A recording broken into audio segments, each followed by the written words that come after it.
اب یہ نوٹ کر لیجئے، ہدایت و ضلالت اس دنیا میں جو مختلف حالتیں انسان پر طاری ہوتی ہیں، یا نعمتوں کی بارش ہو رہی ہے، یا تنگی ہے، فقر ہے، احتیاج، دنیاوی حیثیت ہے، وجاہت ہے، یا دنیا میں گمنامی ہے، کسنوی پرست کے بھیا کس تھی، کوئی آپ کا حال ہی نہیں پوچھ رہا کہ تم ہو کون، تمہارے منہ میں کتنے دانت ہیں، یا یہ کہ دنیا میں اقتدار کی کسی مسند پر انسان بیٹھا ہے، یا یہ کہ کوئی اس کے ہاتھ میں اختیار نہیں. یہ تمام جو حالات انسان پر طاری ہوتے ہیں، ان کے جواب میں جو طرز عمل فکری اعتبار سے اور عملاً انسان اختیار کرتا ہے، اس کے 4 درجے ہیں. پہلا درجہ ہے انتہائی گمراہی، ضل ضلالا بعیدا. وہ کیا ہے؟ اگر عزت ہوئی، نعمتیں ملی، فلاں دیوی یا دیوتا کی نگاہ کرم ہے، اس کی کرپا سے یہ ہو گیا. اور اگر کوئی تکلیف آ گئی، مصیبت آ گئی، معلوم ہوتا کہ فلاں دیوی یا دیوتا ہم سے ناراض ہو گیا، یہ کالی دیوی کی طرف سے کوئی مصیبت آ گئی ہے، یا یہ کہ یہ لکشمی دیوی کی نگاہ کرم ہے کہ ہمیں دولت مل گئی ہے. یہ تو ہے شرک. شرک ہونے کے اعتبار سے یہ ہے ضل ضلالا بعیدا، انتہائی پستی. اس پستی سے اوپر آئیں گے تو توحید کی پہلی منزل ہے. عزت دی اللہ نے دی، اگر کوئی تنگی آ گئی، فقر، تکلیف، کوئی ذلت، رسوائی، یہ بھی اللہ کی طرف سے. ایک اعتبار سے تو انسان ہدایت پر آ گیا. بڑی گہرائی تھی اس گندگی کی اور اس خباثت کی جو شرک جس کا نام ہے، اس سے انسان نکل آیا، نجاست سے. توحید تو ہے، لیکن ابھی اس میں اس کی گمراہی کا ایک ایلیمنٹ شامل ہے.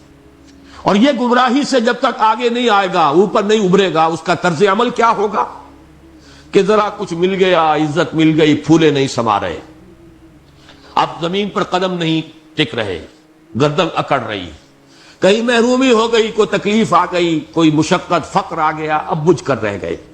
ان دونوں کیفیات میں انسان کا پینڈولم جو ہے وہ ایکسٹریم کو جائے گا. یہ کب ہوگا؟ جبکہ انسان یہ سمجھتا ہے کہ اس دنیا میں جو دولت مل گئی یا عزت مل گئی تو یہ گویا کہ بڑی کوئی قابل فخر شے ہے، اور اگر یہاں پر کوئی تکلیف آ گئی، کوئی مصیبت آ گئی، فقر و فاقہ آ گیا تو یہ گویا کہ بہت ہی اہانت آمیز شے ہے. اگر یہ انسان سمجھے گا تو طرز عمل وہ نکلے گا نتیجے کے طور پر جو میں بیان کر چکا ہوں. یہ گمراہی ہے. اس گمراہی سے نکلیں گے تو آپ کس مقام پر آئے؟ دوسری منزل ہدایت کی کیا ہے؟ نہ یہ عزت ہے نہ یہ ذلت ہے، دونوں حیثیتیں برابر ہیں کہ یہ امتحان ہے. اسی لیے ان دونوں آیتوں میں ایک لفظ قدر مشترک ہے، اذا مبتلاہ فاما الانسان اذا مبتلاہ ربہ فاکرمہ ونعمہ. یہ بھی ایک ابتلا ہے، آزما رہا ہے اللہ. کبھی وہ دے کر آزماتا ہے، کبھی چھین کر آزماتا ہے، کبھی فقر و فاقہ سے آزماتا ہے، کبھی وہ کثرت دولت اور کثرت مال سے آزماتا ہے، کبھی وہ صحت دے کر آزماتا ہے کہ یہ قوت اور توانائی اور صحت جو میں نے دی ہے یہ اس میں کیا کرتا ہے، کبھی وہ مرض کے ذریعے سے آزماتا ہے کہ صبر کرتا ہے کہ نہیں کرتا.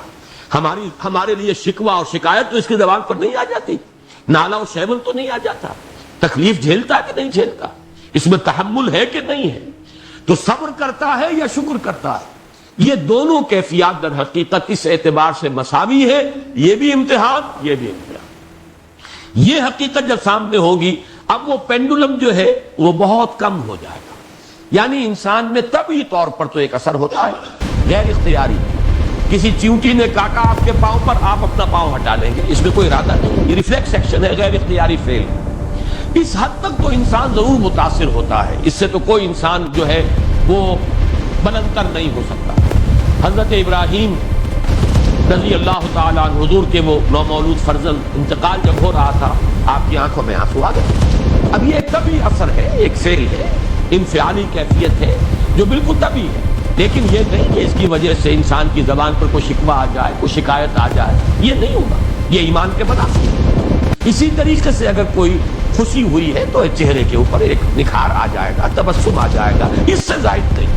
اس حد تک تو یوں سمجھیے کہ انسان کا طبعی تقاضا ہے. اس سے زیادہ یہ پینڈولم اگر سوئنگ کر رہا ہے تو گویا کہ اس حقیقت سے انسان محجوب ہے کہ یہ بھی امتحان ہے، یہ بھی امتحان ہے، جو ہم سورہ حدید میں پڑھ چکے ہیں. ما اصاب من مصیبت فی الارض ولا فی انفسکم الا فی کتاب من قبل ان نبراها ان ذلک علی اللہ یسیر لکے لا تاسوا علی ما فاتکم ولا تفرحوا بما آتاکم۔ اللہ تمہیں کچھ دے تو اتراؤ مت، اللہ تم سے کچھ چھین لے تو اس کے اوپر افسوس مت کرو۔ یہ نتیجہ ایمان کا نکلنا چاہیے۔ اگر تمہیں ایمان ہے اللہ پر، اگر تمہیں یقین ہے کہ جو کچھ ہوا ہے اللہ کے اذن کے بغیر نہیں ہوا، اگر تمہیں یقین ہے کہ اللہ نے جو میرے لیے طے کیا ہے اس میں میرے لیے خیر ہی ہے، چاہے فی الحال فی الوقت فوری طور پر مجھے ناگوار محسوس ہو رہی ہے بات، لیکن یقیناً میرے لیے اس میں خیر ہے میرے رب کی طرف سے کہ ہر کے ساتھ یہ ماریخ عین الطاف۔ ہم تو شارٹ سائٹڈ ہیں، ہم دیکھ نہیں سکتے کسی شے کو، ہم اس کے ظاہر کو دیکھ کر گھبرا اٹھتے ہیں کہ یہ تو تکلیف آ گئی، کیا پتا اسی کے پردے میں اللہ کی رحمت آ رہی۔ میں نے وہ رئیس امروہوی کے اشعار آپ کو کئی دفعہ سنائے ہیں۔ وہ وقت آیا کہ ہم کو قدرت ہماری سعی و عمل کا پھل دے، بتا رہی ہے یہ ظلمت شب کہ صبح نزدیک آ رہی، ابھی ہے کچھ امتحان باقی، فلاکتوں کے نشان باقی، قدم نہ پیچھے ہٹے کہ قسمت ابھی ہمیں آزما رہی ہے۔ رئیس اہل نظر سے کہہ دو کہ آزمائش سے جی نہ ہارے، جسے سمجھتے ہو آزمائش وہی تو بگڑی بنا رہی ہے۔ اسی آزمائش سے تو بگڑی بنے گی، اسی سے تو تمہارا خیر جو ہے اجاگر ہوگا، سامنے آئے گا، پتہ چلے گا who's who, what is what۔ ابو بکر میں کتنا یقین اور ایمان تھا، یہ کیسے معلوم ہوگا کہ بلال میں کتنا سہار، کتنا تحمل تھا، کتنا صبر تھا، اگر وہ مصیبت ان پر نہ آتی کہ جو امیہ ابن خلف کے ہاتھوں ان پر قیامت ٹوٹ رہی تھی۔ تو یہ ساری چیزیں جو ہیں ما اصاب من مصیبت فی الارض ولا فی انفسکم الا فی کتاب من قبل ان نبرأ ان ذلک علی اللہ یسیر لکی لا تاسوا علی ما فاتکم ولا تفرحوا بما آتاکم واللہ لا یحب کل مختال فخور۔ اگر اس حقیقت سے محجوب ہو جاؤ گے تو پھر اختیال اور فخر اور گھمنڈ پیدا ہو جائے گا تمہارے اندر، یا دوسری طرف مایوسی، کمر ہمت ٹوٹ کر رہ جائے، خودکشی کرنے کو انسان آمادہ ہو جاتا ہے، ذرا کوئی ناکامی دنیا میں آ گئی، کوئی تکلیف آ گئی۔ یہ ہے در حقیقت تیسری منزل، ہدایت کی دوسری سیڑھی۔ پہلا کیا تھا؟ نہاد ضل ضلالا بعیدا، کوئی خیر مل گیا تو کسی دیوی کی نگاہ کرم، کوئی تکلیف آ گئی تو کسی دیوتا کی ناراضگی، یہ تو ہے ضل ضلالا بعیدا۔ اس سے اوپر آئے، یہ پہلی سیڑھی ہدایت کی ہے۔ عزت ہے تو اللہ کی طرف سے، اور اگر کوئی ذلت ہے، تنگی ہے تو اللہ کی طرف سے۔ یہ ہدایت کا آغاز ہو گیا، یہ توحید کی بنیادی منزل۔ اس سے اگلی منزل، یہاں کی ذلت ذلت نہیں، یہاں کی عزت عزت ہے۔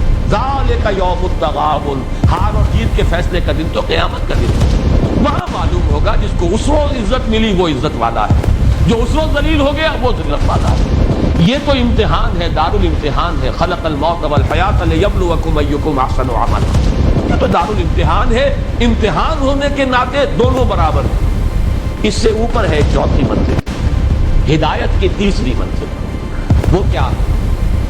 عام طور پر انسان یہ سمجھتا ہے کہ یہ جو آزمائش ہے تنگی کی اور فقر و فاقہ کی، یہ سخت تر آزمائش ہے، اور نعمتوں کی بارش ہو تو یہ آسان آزمائش ہے۔ یہ بھی ابھی گمراہی کا ایک پرت جو ہے اس کی باقی ہے۔ ابھی ہدایت کا جو کامل جو ہوگا انکشاف وہ کب ہوگا؟ جب انسان اس حقیقت کو جان لے کہ جہاں وسعت ہو، جہاں کثرت ہو، وہ زیادہ بڑا امتحان ہے، سخت امتحان ہے، بجائے اس کے کہ اگر قلت ہے، کمی ہے، یہ کم تر امتحان ہے، یہ کم بھاری امتحان ہے۔ کیوں؟ کہ اگر آپ کے پاس کثرت ہے آپ کے اندر غفلت پیدا ہو جائے، کثرت کا لازمی نتیجہ غفلت ہے، اور اگر قلت ہے، بمشکل گزارا ہو رہا ہے، تو اللہ یاد رہے گا، راتوں کو گڑ گڑائیں۔ آسائش میں اللہ کو بھول جانا زیادہ ممکن ہے بلکہ متوقع ہے، اور تکلیف میں اللہ کا یاد آنا زیادہ متوقع ہے۔ اس میں انسان فریاد کرتا ہے، اللہ سے دعا کرتا ہے، تو کون سی چیز نتیجے کے اعتبار سے بہتر ہوئی؟ معلوم ہوا یہ امتحان جسے آپ ہلکا سمجھ رہے ہیں یہ سخت تر ہے۔ اگر اصل کامیابی قیامت کی اور آخرت کی ہے تو یہ امتحان زیادہ سخت ہے بنسبت اس امتحان کے۔